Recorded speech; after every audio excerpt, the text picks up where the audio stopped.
Our lockdown video this morning comes from a quiet Oakpark Road, and we're outside the house of Harry Lade. Harry Lade, of course, was one of the partners of O'Mahony and Lade, building contractors in the 50s in Tralee. They built Lower Cannon houses, they built Connolly Park, Old Marion Park. They did a lot of the public housing in Tralee during that period. The great Morris, the son, Harry Lade's son, Morris, who was a teacher in Flemby and Ballymacalligat, taught was just a two-teacher school. He taught there with the Fiona Cook, the daughter of Celia Cook of the Kerrys, Ballyvalley, and Celia, of course, was O'Shea from Blennerville, and they taught there in that two-teacher school. I think it's still a school. I think there's still a two-teacher school in Flemby and Ballymacalligat. But Morris's great granduncle was Morris Reedy, who was shot on Christmas night 1920. In Ballymac, and we'll get to that story when we cover the murder or the shooting of Major McKinnon in the old golf links, which is just up behind this house here. And Morris showed me the other day that he has Morris Reedy was a great weightlifter. He was All-Ireland champion for throwing a 56-pound weight, described with Morris's Reedy's name and details on it. I can't imagine somebody throwing it over a high wire in a sporting event.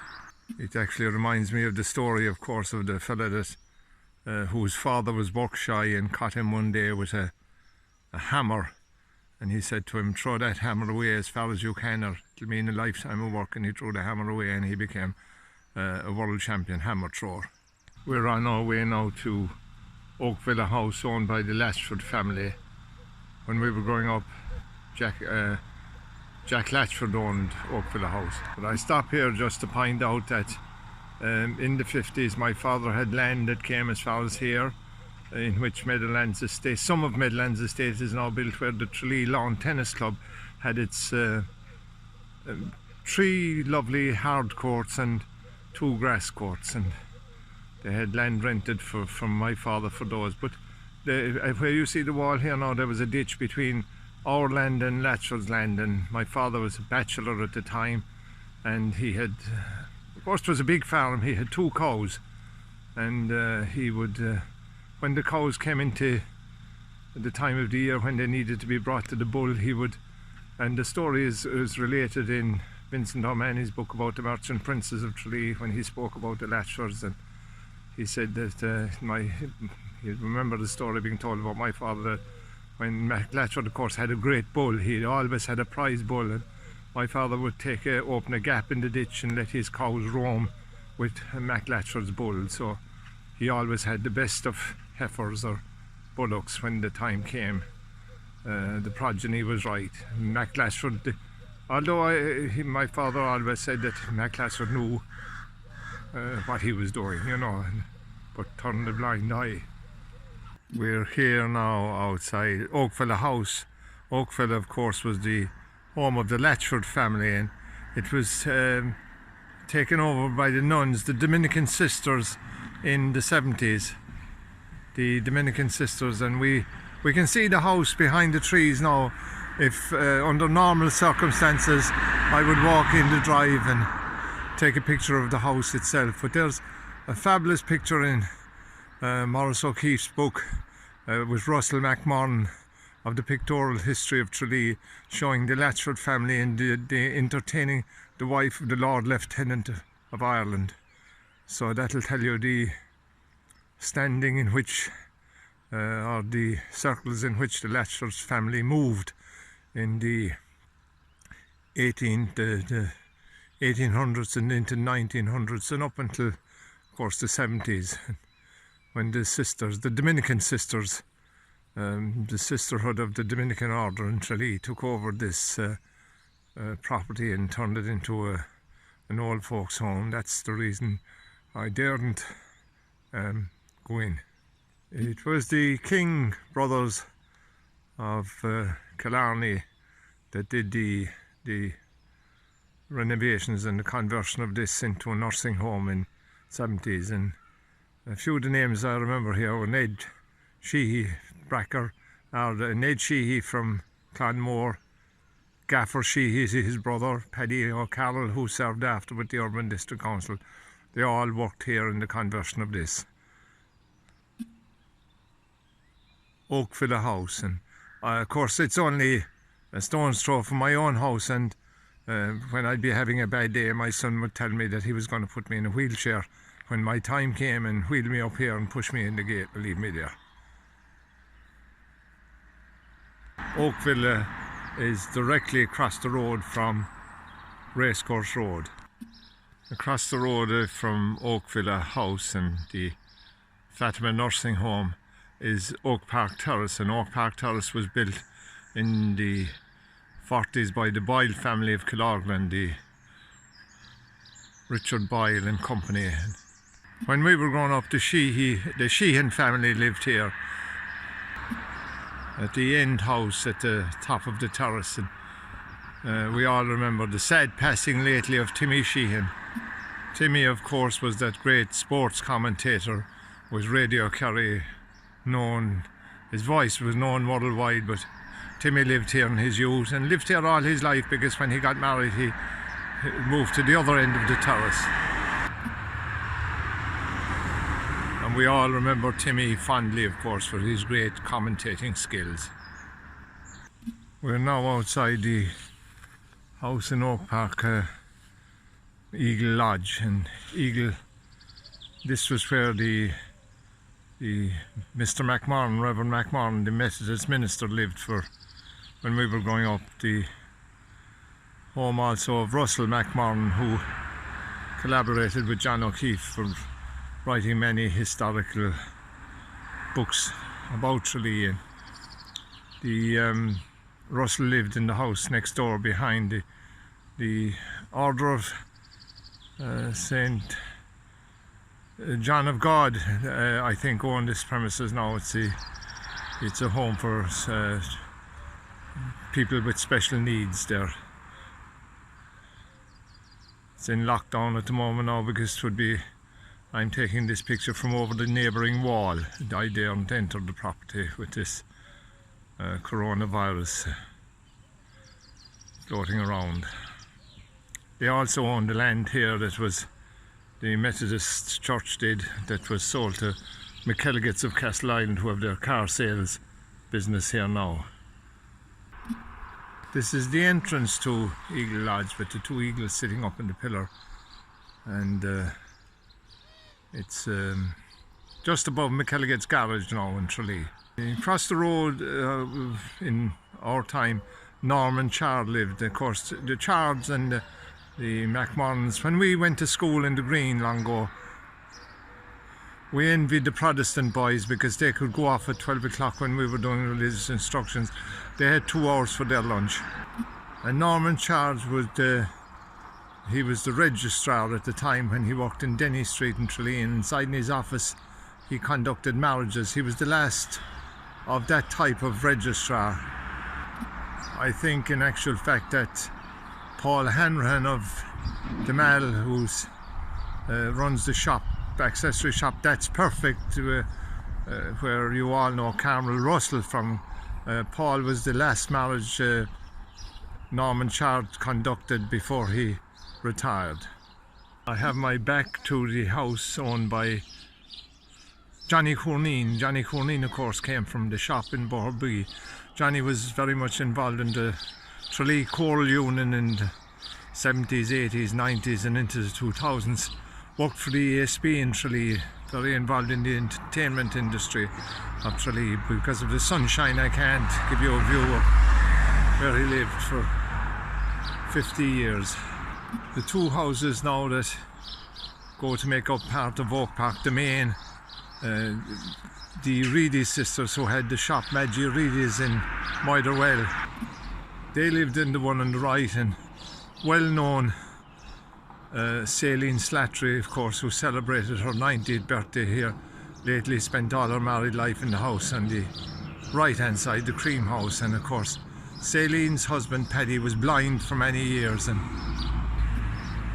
Céline would drive him every evening to Wobble Sullivan's in Edward Street for a few drinks. She always said she drove her husband to drink. We are now outside the home of, formerly owned by Dan Nolan of the Kerry Man and the Rose of Tralee festival fame. It was built on the style of a Spanish style with arches.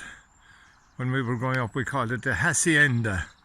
It was built for his opera singing wife at the time. He married an Italian opera singer. Her name evades me at this time, but I'm sure somebody will remind me. It's just at the entrance now to Tralee housing estate. Very big house, of course, also at the top of Oakpark, now owned by the Kelleher family. Ted Kelleher of the Toyota garage in Rathas.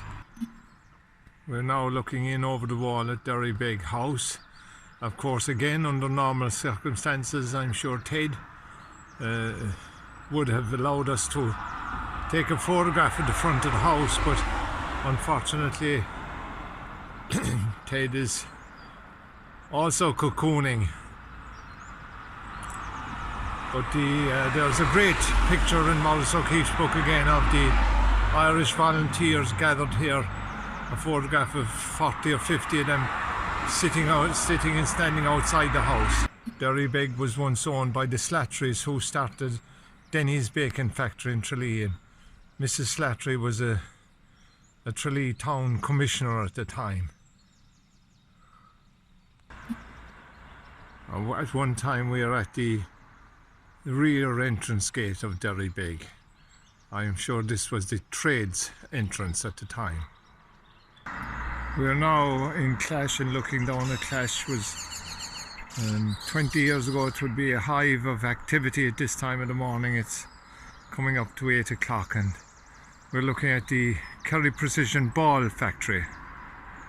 And we swing around to look at the gates of the race course, where the race meetings were held from the 50s till the 2000s. What fun we had here in the early days of the Rose of Tralee festival, the race meeting. All the serious race goers would be inside in the stands. Of course, the sounds of hoofs no longer heard here. The course is still and silent. I remember the activity in the centre of the field with the hurdy-gurdies, and there was a fella there from Kevin Barry's Mitchell's area, Inca. He worked in McCown's foundry. Inca had a monkey and they would sell tickets. You could buy a ticket for treatments. Little ticket rolled up, and you would take the sleeve off the little ticket and see had you won. It was so exciting, and he had a monkey up on his shoulder and he would say, "Hurry, hurry, hurry, Harry, Harry, buy your ticket." And we're looking at the Kerry Precision Ball Company. And of course we remember fondly the German manager that brought the factory to Tralee, Franz Hisenhauer. Herr Hisenhauer, of course, was killed trying to land a light aircraft here on the race course, and had an unfortunate accident. At that time the race course had a landing strip in it. The factory has changed little in the 60 years that has been here in Clash Industrial Estate. Of course the estate has changed much, and it's now Boyle's Industrial Estate, this section of it, owned again by the Boyles of Killorglin. The Kerry Precision Ball Company became Shopvac after it closed from heavy industry. It became Shopvac, making hoovers. All the land here for the industrial estate was owned by Latchfords. Jack Latchford in Oakpark and Oakville House owned it and sold it to the state body to create the factory sites here, where thousands of people worked. And over behind you can see the roofs of what was Burlington factory. A couple of thousand people working. This area was a hive of activity from 6 in the morning till 6 in the evening. I suppose you could nearly say this area now is a graveyard for redundant factories. All that remains is Burg Warner at the end of the road below near the railway gates.